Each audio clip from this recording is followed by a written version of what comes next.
Good morning बेटा। वो कहते हैं ना कि गालिब एक बात अक्सर कहा करते थे कि किसी को कांटों से चोट पहुंची तो किसी को फूलों ने मार डाला, कि किसी को कांटों से चोट पहुंची तो किसी को फूलों ने मार डाला, और जो इस मुसीबत से बच गए उनको वसूलों ने मार डाला। तो गुड मॉर्निंग प्यारे students. Real number first chapter है हमारा 10th क्लास से। मैंने पिछले लेक्चर में पूछा था कि बेटा बता देना कि आप कौन सा चैप्टर आगे करवाना है, तो मोस्टली बच्चों ने व्हाट्सएप पे बोल रखा था कि सर फर्स्ट चैप्टर जो है वो आप करवा दीजिए, ठीक है ना। उसमें बहुत सारी प्रॉब्लम्स हैं हमारी, बाकी बाद में कर लेंगे हम। तो फर्स्ट चैप्टर पे ही आज की ये वीडियो बनाएंगे बेटा हम, ठीक है ना। फर्स्ट चैप्टर है क्या हमारा, थोड़ा है एक बार उसकी हिस्ट्री के बारे में मैं बता देता हूँ, क्योंकि कोई भी चैप्टर में अच्छा इंटरेस्ट तब बनता है जब उसकी थोड़ी सी हिस्ट्री समझ में आ जाए ना कि ये क्या है, कहाँ से निकला है। चैप्टर का नाम है बेटा रियल नंबर्स। सभी जानते हैं रियल नंबर क्या होते हैं, ठीक है ना।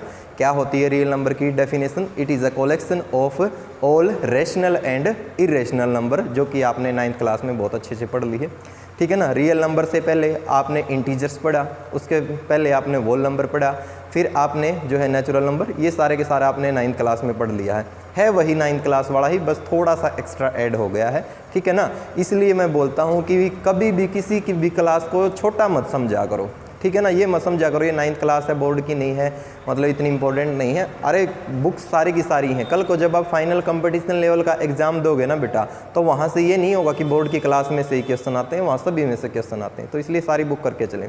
तो चैप्टर का नाम है हमारा रियल नंबर, ठीक है ना।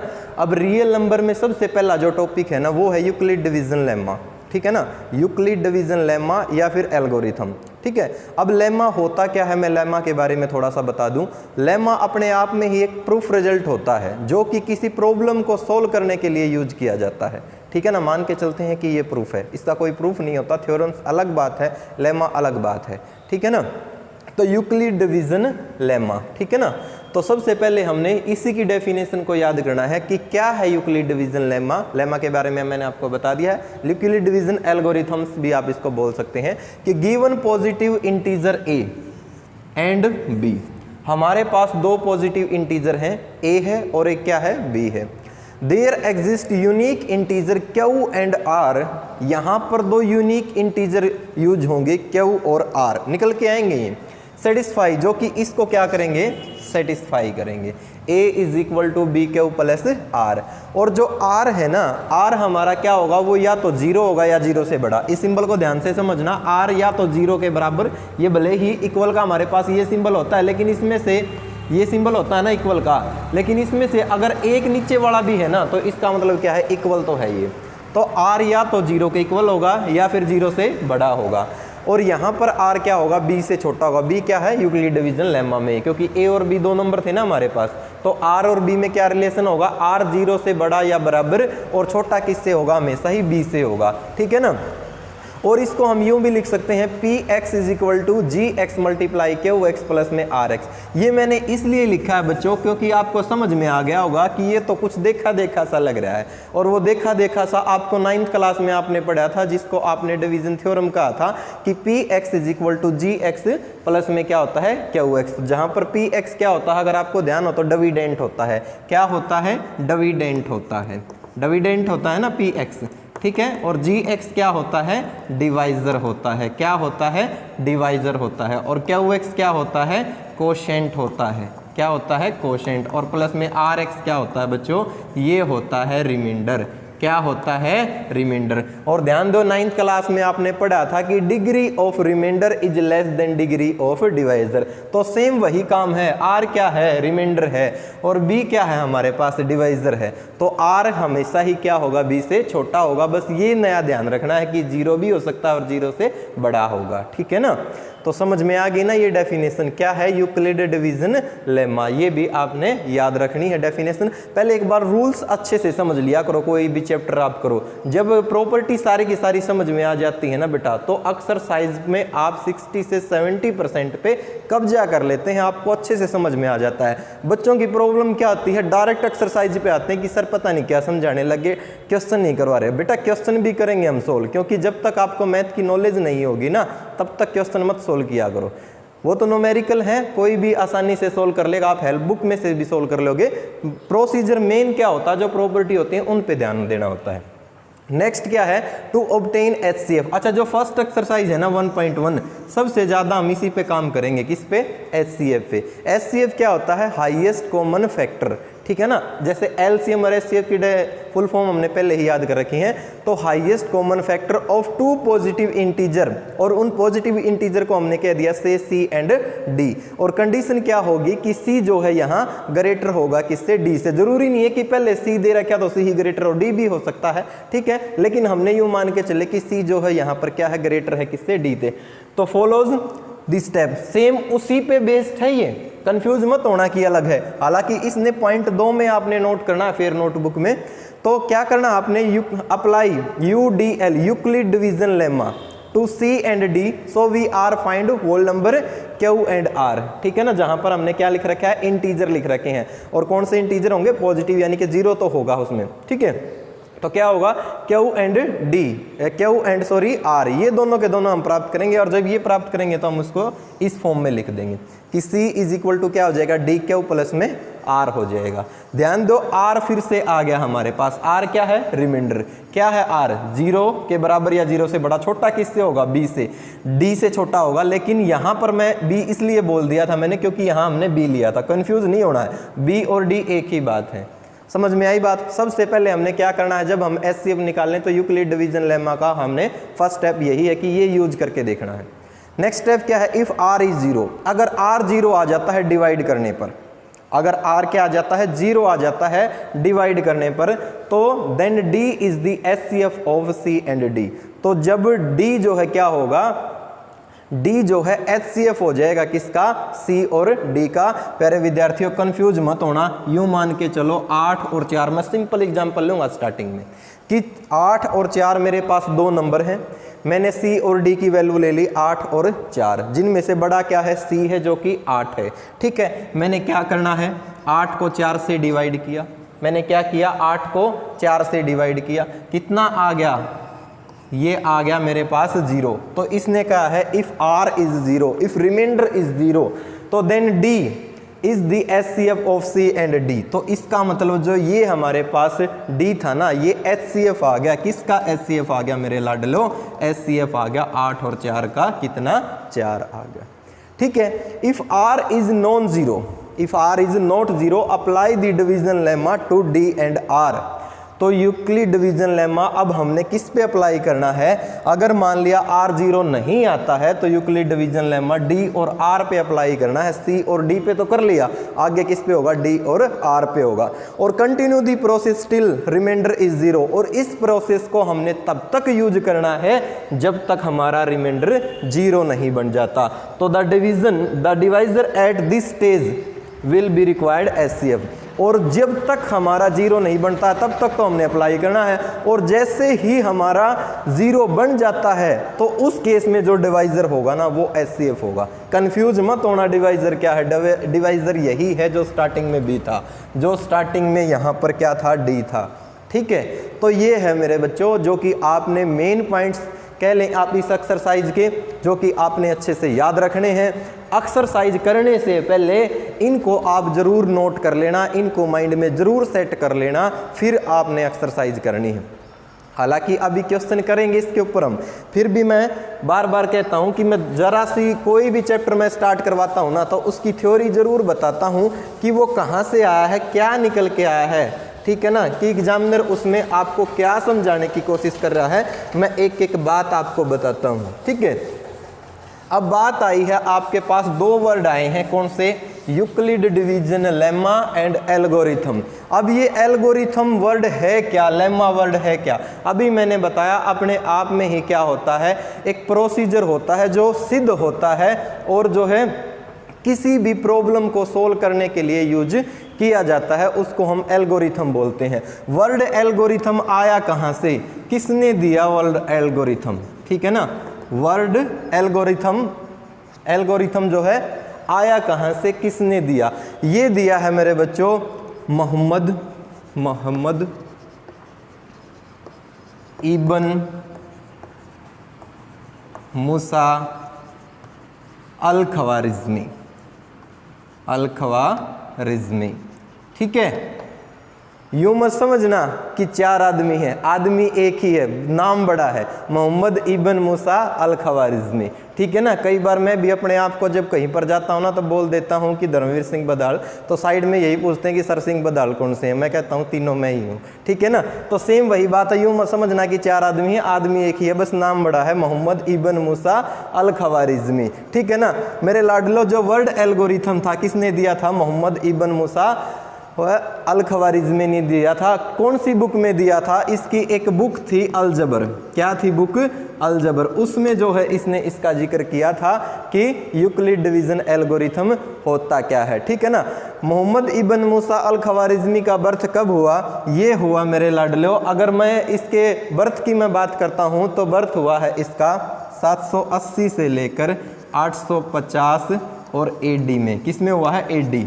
एडी मीन्स एनो डोमिनी, यानी कि ईसा मसीह के जन्म की बाद की बात कर रहा है वो। किसकी बात कर रहा है? ईसा मसीह के जन्म के बाद में जो लिया जाता है उसको एडी, और उससे जो पहले लेते हैं उसको हम क्या बोलते हैं? बीसी, जिसको बिफोर क्राइस्ट बोलते हैं आप। ठीक है ना, ईसा पूर्व की बात होती है उसमें। ठीक है, तो ये भी आपने याद रखना है। अच्छा, जब भी साइंटिस्ट की बात आती है ना तो बच्चे ये कहते हैं कि सर ये बुक में तो नहीं आते, तेरे बुक में तो नहीं आते, ये थ्योरी तो बेटा इन्होंने ही दी है ना। अरे इन्होंने पूरी ज़िंदगी लगा दी आपको ये थ्योरी देने में, तो प्लीज़ इनकी मेहनत को आप बेकार मत किया करो। ठीक है ना, बड़ी मुश्किल से ये थ्योरम्स दी जाती हैं। ठीक है, तो ये सारा का सारा आपको समझ में आ गया होगा। ठीक है, अब हम बात करते हैं किसकी? एक्सरसाइज की बात करते हैं और करते हैं बेटा इसके क्वेश्चन। ठीक है, देखो आज का लेक्चर है ना थोड़ा सा बड़ा ज़रूर होगा बट बोरिंग नहीं होगा, क्योंकि आज आप कुछ नया सीखने जा रहे हैं। ठीक है ना, इससे पहले 9 चैप्टर आपने किया, बहुत अच्छा रिस्पांस था सभी बच्चों का, सभी बच्चों ने बहुत अच्छे क्वेश्चन किए हैं।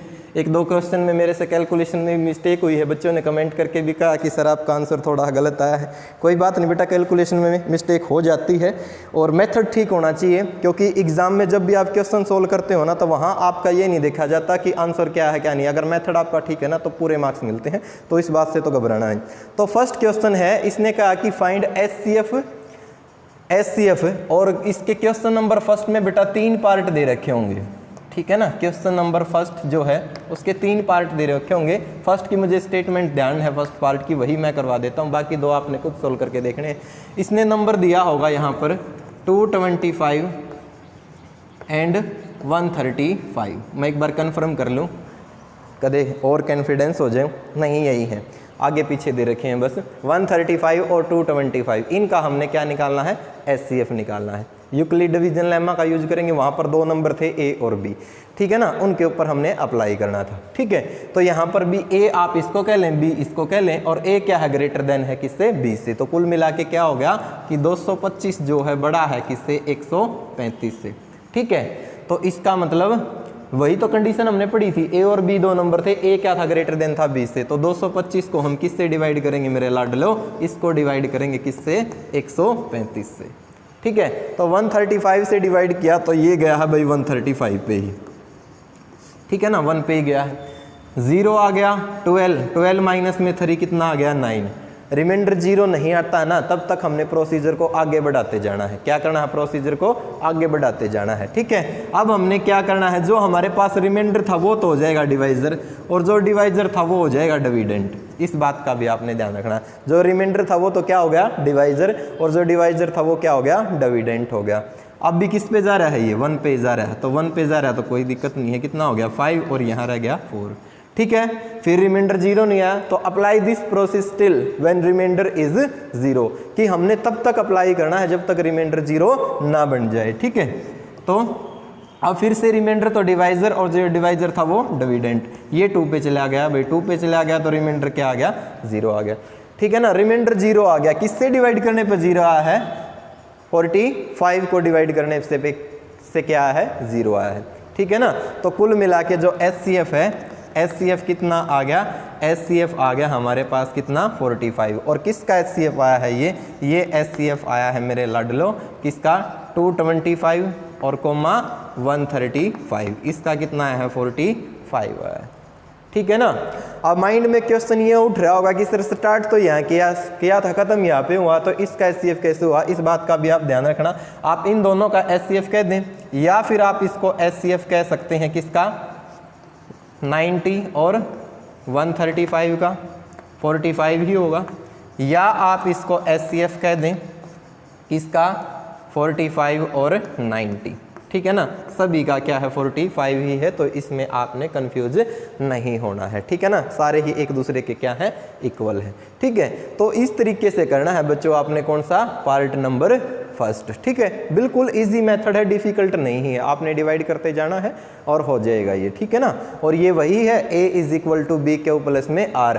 अगर यहाँ पर अप्लाई करोगे ना, इस पर अप्लाई करोगे तो सेम आ जाएगा, क्या था, A = BQ प्लस R, ठीक है ना। A की वैल्यू कितनी है, 225, B की वैल्यू कितनी है, 135, क्यों, मैंने कोशेंट कितना है 1, और प्लस में R कितना है, 90 है, कितना है, 90 है, ठीक है ना। R कितना है, 90 है। तो कुल मिला के जब आप इसको सोल्व करोगे ना, ऐड करके देखो, 5 आ गया, कितना आ गया, 12 आ गया, और ये 2 आ गया, ठीक है ना।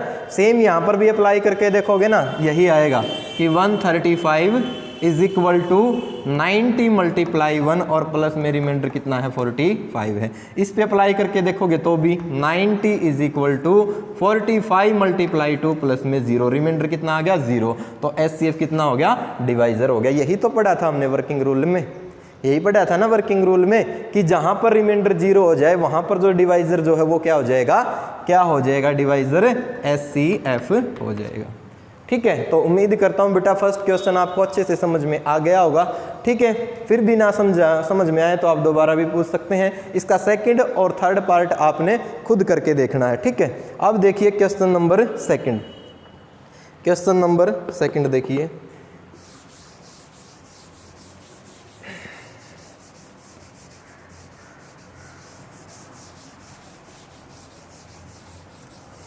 देखो अब मेथड हमें समझ में आ गया है, तो अब थोड़ी सी स्पीड को हम बढ़ा लेते हैं। क्या क्या क्वेश्चन नंबर फर्स्ट में, सेकंड में sorry, show that any positive odd integer, कि कोई भी पॉजिटिव है और ओड इंटीजर है, ठीक है ना, is the form of 6Q + 1, यानी कि क्वेश्चन नंबर 2। सबसे पहले स्टेटमेंट को अच्छे से लिखा करो, टू प्रूव दैट, हमें सिद्ध करना है कि, पहले तो ये लिखा करो, ठीक है ना, हमें सिद्ध करना है कि 6 कि कोई भी एनी पॉजिटिव इंटीजर, कि हमें सिद्ध करना है कि, to prove that any positive integer, any positive integer किसकी फॉर्म का होगा, वो इज फॉर्म 6Q + 1, 6Q + 3 और 6Q + में 5, इस फॉर्म का होगा, ठीक है। Where Q is some integer, जहां पर Q क्या है, कोई भी इंटीजर है, ठीक है ना, Q क्या है, कोई भी इंटीजर है। तो प्रूफ बेटा इसका ध्यान से देखना, मुश्किल कुछ भी नहीं है। Use Euclid division lemma, using Euclid division lemma, using, अरे जो भी हमने प्रॉपर्टी में पढ़ा है ना, पूरी एक्सरसाइज में वही मिलता है। Using Euclid division lemma and you can say algorithm, ठीक है। क्या था, A = BQ + R, A = BQ + R, ठीक है ना। A भी पॉजिटिव इंटीजर, B भी क्या है, पॉजिटिव इंटीजर है, ठीक है। हेयर B = कितना दे रखा है, 6 दे रखा है, और Q की जगह तो कितना है, Q ही है, ठीक है। तो इसको मैं क्या लिख सकता हूँ, A = बोलो 6Q + में R, और बच्चों R किस पे डिपेंड था, B के ऊपर डिपेंड था, तो R क्या होगा, 0 से ग्रेटर, 0 से के इक्वल या ग्रेटर, ये कंडीशन तो थी, और लेस देन किससे था, B से था, किससे था, B से था, और B कितना है, 6 से, ठीक है ना। ये बात समझ में आई आपको। R क्या था हमारा, B के ऊपर डिपेंड था, B की वैल्यू यहाँ पर कितनी है, 6 है। तो पॉसिबल वैल्यू R की क्या क्या हो सकती है, R हो सकता है हमारा 0, क्योंकि 0 के बराबर है, 0 से बड़ा 1 2 3 4 5, 6 नहीं हो सकता क्योंकि 6 से छोटा है, और इसको मैंने कह दिया इक्वेशन नंबर फर्स्ट। ये बात यहाँ तक समझ में आ गई, ओके। उसके बाद आपने क्या करना है, वैल्यू पुट करनी है। आर की जगह 0 पुट किया तो ए इज इक्वल टू कितना आ गया 6Q। आर की जगह 1 पुट किया तो ए इज इक्वल टू कितना आ गया 6Q प्लस में 1 आ गया। आर की जगह 2 पुट किया तो ए इज इक्वल टू कितना आ गया 6Q प्लस में 2 आ गया। आर की जगह 3 पुट किया तो ए इज इक्वल टू कितना आ गया 6Q प्लस में 3 आ गया। आर की जगह 4 पुट किया तो A is equal to 6Q plus में 4 आ गया।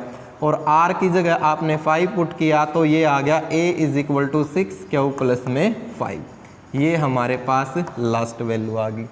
यही आ गया ना भाई, ठीक है ना। आर की वैल्यू 0 1 में पुट करनी, आपने लिख देना कि putting the value of R is equal to 0 1 2 3 4 and 5 in equation first. तो फर्स्ट में जब हमने पुट किया तो हमारे पास प्रोसीजर क्या आ गया निकल के, ये आ गया निकल के, ठीक है। Okay 6Q plus 1 6Q plus 2 6Q plus 3, इस तरीके से हमारे पास ये निकल के आ गए। तो उसने कहा था कि फॉर्म कौन सी होनी चाहिए 6Q प्लस 1, तो 6Q है, इसको तो मैं 2 मल्टीप्लाई में 3Q लिख सकता हूँ। मीन्स 2 का मल्टीपल है तो इसका मतलब ये तो हो गया इवन, इसलिए इसको तो हम क्या कर देंगे रिजेक्ट। इसको भी मैं 2 मल्टीप्लाई 3Q लिख सकता हूँ, बट प्लस में कितना है 1 है, मीन्स इसमें से 2 कॉमन नहीं आ रहा है। 2 कॉमन नहीं आ रहा तो ये क्या हो गया मेरे पास a is equal to 6Q plus 1 क्या हो गया मेरे पास ओड इंटीजर हो गया। क्या हो गया, ओड इंटीजर हो गया। जो मुझे चाहिए था वो आ गया निकल के। 6Q प्लस 2 की बात करूं तो 2 इसमें से कॉमन है, कितना रह गया अंदर 3Q प्लस में 1। 2 का मल्टीपल है तो 2 से डिवाइड हो जाएगा, मीन्स ये तो इवन है, इसलिए इसको भी मैं क्या कर दूंगा रिजेक्ट कर दूंगा। Next a is equal to कितना है, a इज इक्वल टू है मेरे पास 3Q प्लस में 3, कॉमन कितना आ रहा है 3 आ रहा है, कितना रह गया 2Q प्लस में कितना 1, मीन्स 2 का डिवाइजर नहीं है, 2 से डिवाइड नहीं होता है। तो ये भी मेरे रिक्वायरमेंट के अनुसार है। तो a is equal to 6Q plus 3 is a positive odd integer है, ठीक है। नेक्स्ट में से 2 कॉमन आ रहा है, कितना रह गया अंदर 3Q प्लस में 2, 2 का मल्टीपल है तो इवन है, इसलिए इसको भी मैंने क्या कर दिया रिजेक्ट। इसमें से कुछ कॉमन आ ही नहीं रहा है तो ये भी क्या है ओड इंटीजर है। तो ये बात समझ में आई आपको, ठीक है ना। तो इस तरीके से करना है कि हैंस लास्ट में हम क्या लिख देंगे, hence any positive integer a, वो पॉजिटिव इंटीजर क्या है a है, which is form 6Q plus 1 6Q plus 3 6Q plus 5, और जो कि क्या है ओड इंटीजर के टाइप का था। तो समझ में आ गया ना। इस तरीके से आपने कर लेना है बेटा कौन सा क्वेश्चन नंबर 2, ठीक है। अब देखिए आप क्वेश्चन नंबर 3, कौन सा क्वेश्चन नंबर 3। स्टेटमेंट में ध्यान दे जल्दी से, तब तक मैं इरेज करता हूं ना, तब तक स्टेटमेंट रीड कर लिया करें सभी बच्चे। अब हम बात कर रहे हैं किसकी, क्वेश्चन नंबर 3 की बात कर रहे हैं। क्या कहा क्वेश्चन नंबर 3 में, क्वेश्चन नंबर 3 में इसने कहा है कि एनी आर्मी, मतलब कोई आर्मी की एक टुकड़ी है बेटा। जनरली आपने, क्योंकि अभी आप स्कूल में हैं, या आपने टीवी में जब भी इंडिपेंडेंस डे होता है उस टाइम पे, या फिर रिपब्लिक डे पे, खासकर आप लाल किले पे जो इस तरीके की परेड होती है ना, वहाँ पर आपने देखा होगा, या स्कूल में भी ऐसी प्रतियोगिताएं होती है तब भी आपने देखा होगा। तो इसने कहा कि उसमें जो मेंबर है ना वो 616 है मेंबर्स, टू ईच टू मार्च, मतलब जो मार्च करने वाले हैं ना वो कितने हैं 616 मेंबर हैं। उसने कहा behind an army band of 32 member in A parade, ठीक है। उन्होंने एक आर्मी बैंड के पीछे परेड करनी है, और जिसमें कितने होने चाहिए प्रत्येक टुकड़ी में अब 32 जो हैं मेंबर्स इन ए परेड वो हिस्सा ले सकते हैं। The 2 groups are to march in the same number of column, ठीक है। इनको हम किस ग्रुप में डिवाइड करें कि सेम नंबर ऑफ कॉलम आए। कॉलम का मतलब होता है बेटा स्तंभ, ऐसे जो हम लाइन नहीं बनाते हैं, ठीक है ना, उसमें यानी कि सेम नंबर आए, ठीक है ना। इस तरीके से हमने क्या करना है उनको सेलेक्ट करना है। और इसने कहा कि what is the maximum number of column in which they can march. 616 है, 32 टुकड़ी उनकी हमने बनानी है। एक कॉलम में कितने सोल्जर्स होने चाहिए हमारे पास कि प्रत्येक कॉलम में क्या है इक्वल आए। तो जब बात इक्वलिटी की आती है ना बच्चों, उस केस में आपने क्या करना है HCF लेना है। स्टेटमेंट बड़ी है लेकिन क्वेश्चन में बड़ा नहीं है। 2 नंबर है हमारे पास 616 और दूसरा नंबर क्या है 32। ये हमारे पास सोल्जर्स हैं, ये उनको क्या करना है, ऐसी उनकी 32 टुकड़ी है। फिर इनको कॉलम में हमने क्या करना है, डिवाइड करना है और इक्वल कॉलम में। तो मेरे लाडलो सेम प्रोसीजर 616 और 32। बड़ा कौन सा है 616, किससे है 32 से है, ठीक है ना। तो क्या करो, करो प्रोसीजर अप्लाई। किससे डिवाइड करोगे 32 से, 1 पे गया भाई, 1 पे गया, किस पे गया है 1 पे, ठीक है ना। देखते हैं CF क्या आएगा निकल के। 11 में से 2 गई, ये तो हो गया 9, यहाँ रह गया 5 में से 3 गई, ये रह गया हमारे पास 2, ठीक है। उतार लिया कितना 6 उतार लिया, क्योंकि हमने तब तक अप्लाई करना, क्या पता यहीं पे हमारा क्या आ जाए 0 आ जाए। मेरे ख्याल से ये जाएगा भाई 9 पे चला गया।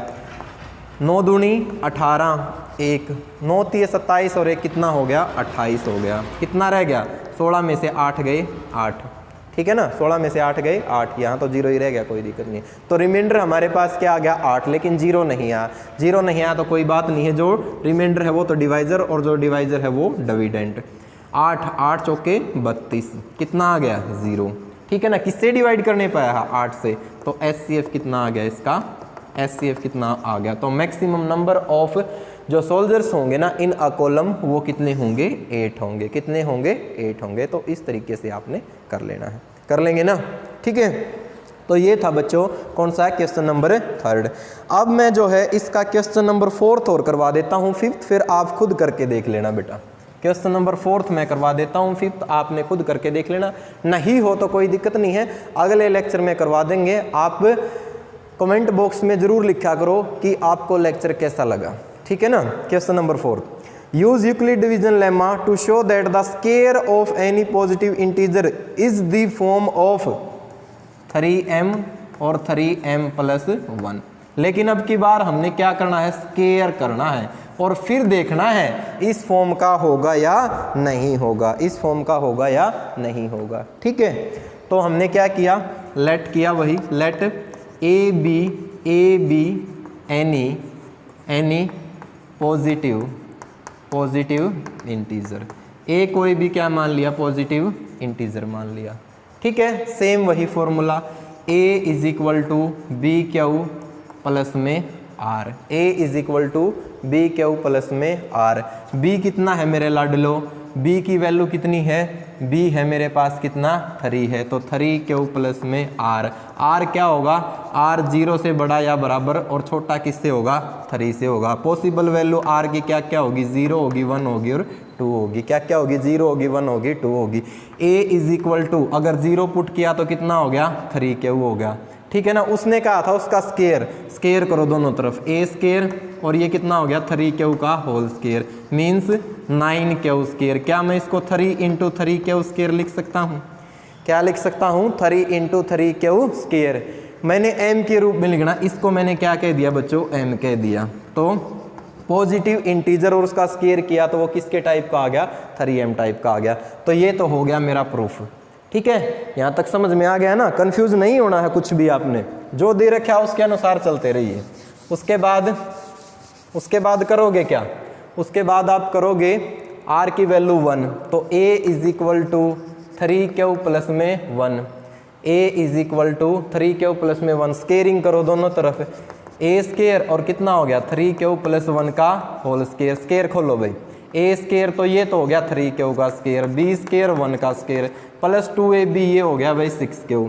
क्या इसको मैं ये लिख सकता हूँ 9Q² तो ये हो गया, 6Q को मैंने पहले लिख दिया और 1 का स्केयर बाद में लिख दिया। अब इसमें से कॉमन कितना है 3 कॉमन है, अंदर कितना रह गया 3Q² और प्लस में 2Q रह गया और प्लस में कितना है 1। इसको मैंने क्या कह दिया m कह दिया, कितना हो गया ये 3m + 1। अच्छा कंफ्यूज मत होना कि सर आपने यहाँ तो m को ये कहा था, यहाँ ये क्यों कह दिया। हमने फॉर्म लिखनी है बेटा तो इसको कह सकते हैं, ठीक है। तो मेरे पास क्या आ गया 3m + 1 आ गया, तो ये भी आ गया, ठीक है। तो यही मैंने प्रूफ करना था, हैंस रिजल्ट इज प्रूफ, कि हमारे पास A कोई नंबर था, पॉजिटिव इंटीजर था और R जो है इसके ऊपर डिपेंड करता जो भी दे रखा हो, ठीक है। और प्रोसीजर को अप्लाई करते रहिए और जो भी ये फॉर्म आ जाए उसको लिख दीजिए। तो जो क्वेश्चन नंबर 5 है ना बिल्कुल सेम है बेटा, सेम है। और उसमें क्या यूज यूक्लिड डिवीजन लेमा, अब की बार आपने क्यूब कर देना है और नंबर किसके टाइप का आ जाएगा 9m 9m + 1, 9m + 1 और 9m प्लस में कितना है 8 है। कितना है 9m प्लस में 8 है। सारी वैल्यू आ जाएंगी, कोई दिक्कत नहीं है। यहाँ पर B3 था, उससे पहले वाले में B6 था, सेम क्वेश्चन में ऐसा ही था। तो इसमें B की वैल्यू कितनी है, इसमें B की वैल्यू है कितनी 9।